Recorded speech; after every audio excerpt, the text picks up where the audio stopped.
Vance went to Switzerland to push peace. That was the public picture.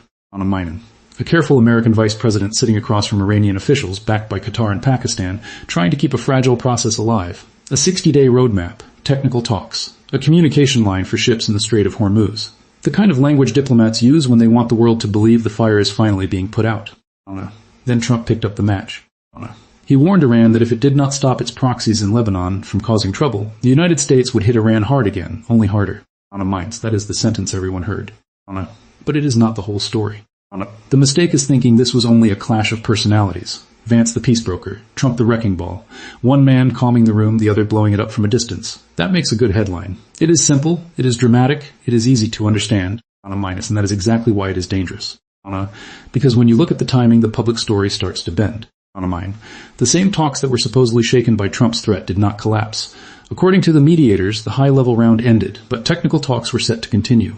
A roadmap toward a final deal within 60 days was announced. A communications line for Hormuz was opened. A mechanism for Lebanon was discussed. So the real question is not whether Trump damaged Vance. The real question is why the threat and the peace track survived in the same room. Look at the timing. Iran had just claimed it had closed the Strait of Hormuz again. The United States disputed the scale of that closure. Shipping data showed something more complicated than either side wanted to admit. It was not normal traffic. It was not a clean total shutdown either. 5 vessels passed through on Sunday, compared with 26 a day earlier, according to the data cited by Reuters. That number matters. 5 ships is not an open highway. It is a hallway where everyone is walking slowly because someone may have placed a bomb under the floor. Hormuz is not just a strip of water. It is the throat of the global oil system. When it tightens, the whole world feels pressure in the chest. Energy markets do not care about slogans. They care about tankers, insurance, risk premiums, military signals, and whether ship captains believe they can pass without becoming a headline. That is why this crisis is bigger than one angry post. This is where the official story begins to crack. The public story says the negotiations were about peace, but the actual bargaining table had more than peace on it. It had Lebanon, it had Hezbollah, it had the Strait of Hormuz, it had oil export waivers, it had frozen assets, it had reconstruction plans, it had nuclear talks delayed behind economic demands. That is not one negotiation. That is a stack of hostage notes. Iran was not simply saying, let us talk about the nuclear program. Iran was effectively saying, before we talk seriously about the nuclear file, we need the other parts of the memorandum delivered. That means money. That means oil. That means frozen assets. That means relief from the slow tightening belt of sanctions around the ribs of the Iranian state. And the American side understood that. That is why Vance could speak about turning over a new leaf while Trump threatened punishment. Those two messages look contradictory on television. But on the geopolitical chessboard, they may function as two hands of the same body. One hand opens the door. The other hand shows the cost of walking away. Now pause there. I am not saying we know this was perfectly coordinated. We do not have internal proof that the White House scripted a good cop, bad cop performance. That would be speculation, and speculation should not wear the costume of evidence. But we do have evidence of something else. The threat did not kill the talks. That is the fact that matters. If Trump's warning had truly destroyed the process, the mediators would not have been talking about technical discussions continuing through the week. They would not have announced a 60-day roadmap. They would not have mentioned mechanisms for Hormuz and Lebanon. The machinery kept moving. The room shook. But the machine did not stop. That tells you the actors were playing for more than public approval. They were playing for leverage. I want you to think of this crisis through a model I call the two-voice pressure trap. In this model, a state does not choose between diplomacy and coercion. It speaks in both languages at once. The soft voice tells the opponent there is still a way out. The hard voice reminds the opponent that the way out has a closing door. The trick is to make the offer look alive and the punishment look immediate. That is what makes the opponent uncomfortable. Not peace. Not war. The narrow space between them. Iran wanted to widen that space. Washington wanted to narrow it. Vance's job was to keep the bridge visible. Trump's threat made the water underneath look deeper. This is not unusual in history. States often negotiate while preparing force. They talk peace while moving ships. They issue statements while testing red lines. An alliance is not a family photo. It is a room full of countries pretending not to count the knives. But here the knives were not hidden very well. Lebanon was one of them. On the surface, Lebanon looked like a side issue. Vance tried to play down the impact of violence there, saying these things are always a little messy. That phrase matters because it tells you how Washington wanted the world to see the Lebanon problem. Ugly, difficult, but manageable. Iran saw it differently. Iran tied Lebanon to Hormuz. Tehran argued that the United States had failed to deliver on commitments to halt fighting in Lebanon. Then Iran said the Strait of Hormuz would remain under pressure and that substantive issues like the nuclear program could not move forward until other commitments were delivered. That is not a side issue. That is a switch on the wall. If Lebanon stays hot, Hormuz becomes unstable. If Hormuz becomes unstable, oil markets panic. If oil markets panic, Washington faces domestic political pressure. If Washington faces pressure, Iran gains bargaining room. Follow the money, then follow the fear. The money runs through oil. The fear runs through Hormuz. And Lebanon becomes the lever Iran can touch without admitting it is touching the global economy directly. That is the part they do not want to explain. The public debate asks whether Iran is serious about peace, but the better question is whether Iran can afford peace without cash. A state under sanctions does not negotiate like a comfortable state. It negotiates like a man trying to breathe through a locked door. Oil waivers are not a technical detail. They are oxygen. Frozen assets are not a footnote. They are stored blood. When reports say Iranian officials claimed they had secured waivers for oil and petrochemical exports, the release of some frozen assets, and a reconstruction and development plan, you should not hear bureaucracy. You should hear survival. You should hear a state trying to convert strategic disruption into financial relief. That is why the presence of economic officials matters. If the table includes nuclear negotiators, you are watching arms control. If it includes oil and central banking figures, you are watching the financial anatomy of a state under pressure. The nuclear file may be the label on the folder, but inside that folder are shipping lanes, export channels, frozen money, and the question of whether Iran's economy can keep standing. This is where Vance's peace push becomes more complicated. He was not just negotiating with Iran. He was negotiating with oil markets. He was negotiating with Israel's military timeline in Lebanon. He was negotiating with Trump's political base. He was negotiating with allies who want energy stability but do not want to look weak toward Tehran. And he was negotiating with a president who understands that threats can change the temperature of a room without entering it. That is not diplomacy as a handshake. That is diplomacy as pressure engineering. The numbers show why. When the joint statement appeared, Brent crude fell more than $1 to around $79.44 a barrel, according to Reuters. That is not a random market twitch. That is the market saying, maybe the artery will not be cut today. Oil markets are emotional machines pretending to be mathematical machines. They absorb fear, convert it into price, and then send that price back into politics. If oil spikes, voters feel it. If voters feel it, leaders panic. If leaders panic, negotiators lose freedom. That is why Hormuz is not only an Iranian weapon, it is a global pressure button. Iran knows this. Washington knows this. The tanker captains know this.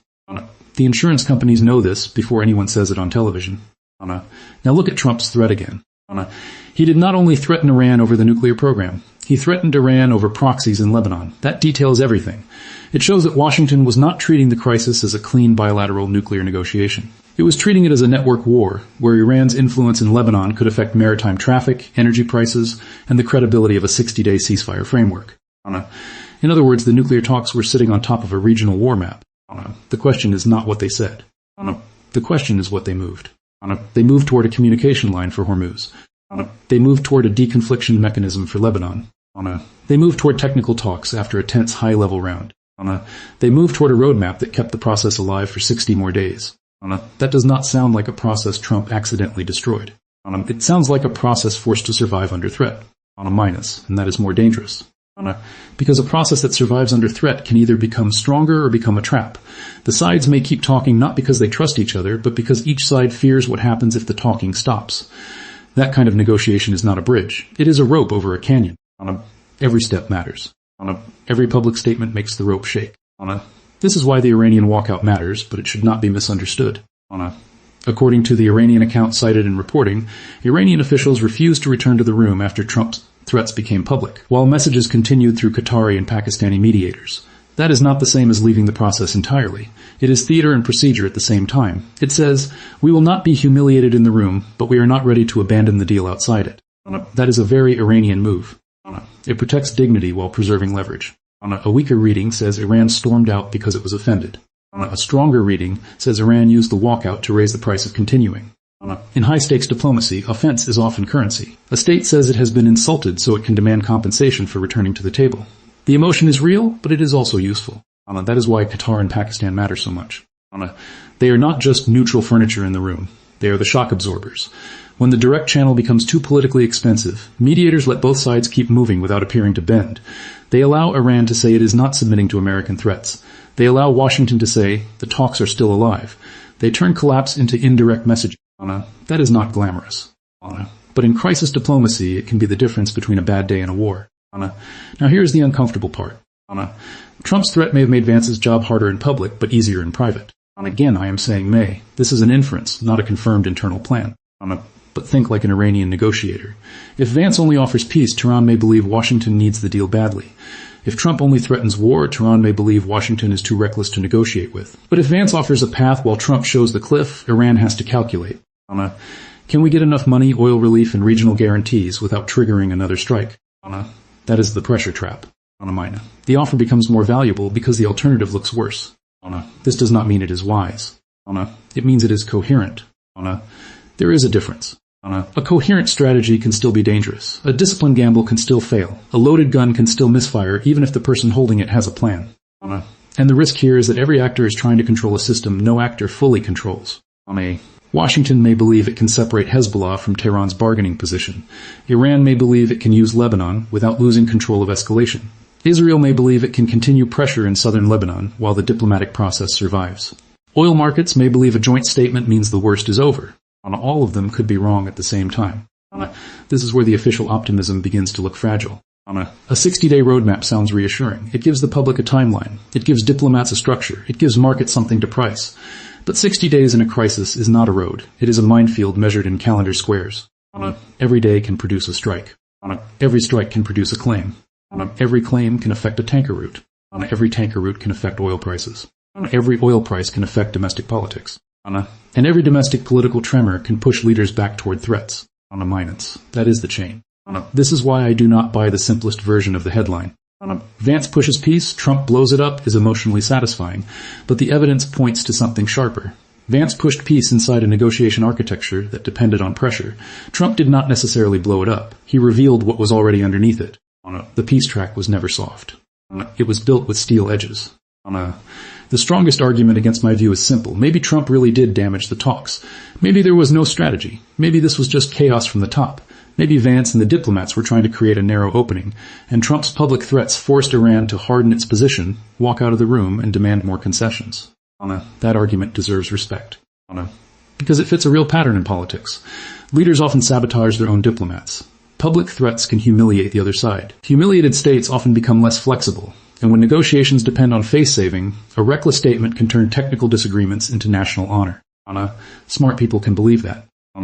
They may even be partly right.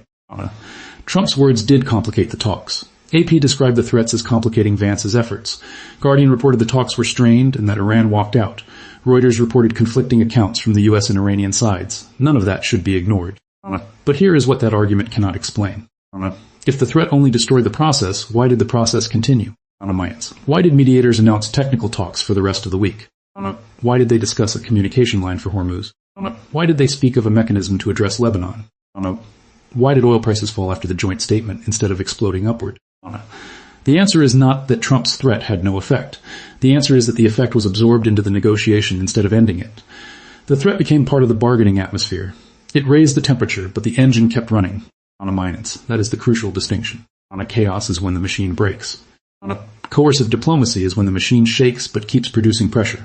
And right now what we are watching looks less like pure chaos and more like a machine that is dangerously hot. That is why the next 48 to 72 hours matter. Not because we can predict the future with certainty. We cannot. Anyone who tells you they can is selling confidence, not analysis. But we can identify the pressure gauges. We can watch the places where reality will either confirm or break the official story. The first thing to watch is Hormuz traffic. Do not watch the slogans. Watch the ships. If the number of vessels passing through the strait rebounds toward normal levels, it means the communication line and pressure from mediators may be working. If traffic remains near the extremely low levels reported over the weekend, then the supposed opening is weaker than the press statements suggest. Ships will tell you before speeches do. The second thing to watch is Lebanon, not the broad rhetoric. The actual tempo of strikes, rocket fire, displacement, and returns. If southern Lebanon remains quiet, Iran loses one public justification for keeping pressure on Hormuz.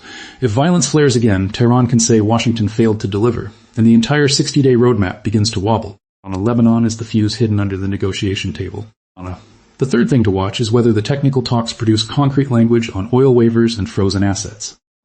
That is the economic core. If Washington confirms meaningful relief, Iran has something to sell at home. If the White House stays vague or denies Iran's claims, Tehran may accuse the United States of offering paper instead of oxygen.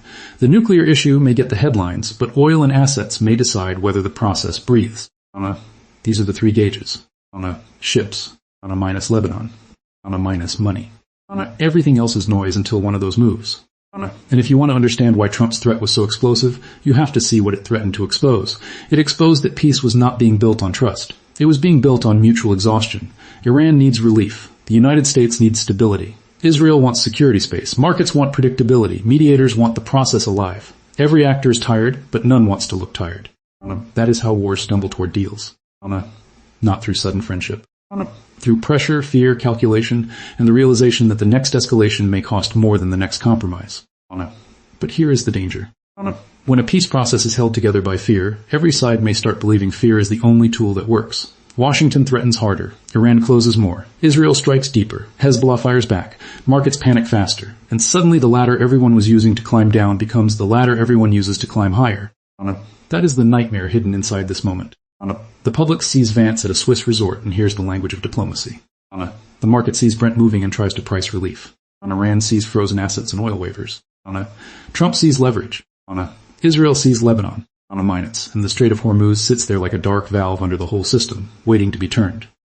This is why I keep coming back to the same point. The question is not whether peace talks happened. They did. The question is what kind of peace talks they were. If peace talks require threats to stay alive, then peace is not yet peace. It is a temporary arrangement between actors who still believe force may be needed to make the other side behave. That is not nothing. It may be better than war, but it is not stability. It is a ceasefire inside the nervous system of a crisis. Vance did push peace. Trump did shake the table. Iran did use Hormuz and Lebanon as leverage. Mediators did keep the channel alive. Markets did react. And the world did get a warning. Not a clean warning. Not a simple warning. A warning written in tankers, oil prices, walkouts, threats, and a 60-day clock that has already started ticking. So when you hear someone say, Trump blew up the talks, be careful. The deeper truth may be worse. He may not have blown them up. He may have shown us that the talks were already wired to explosives. And if that is true, then the most important question is not whether leaders can sign a deal.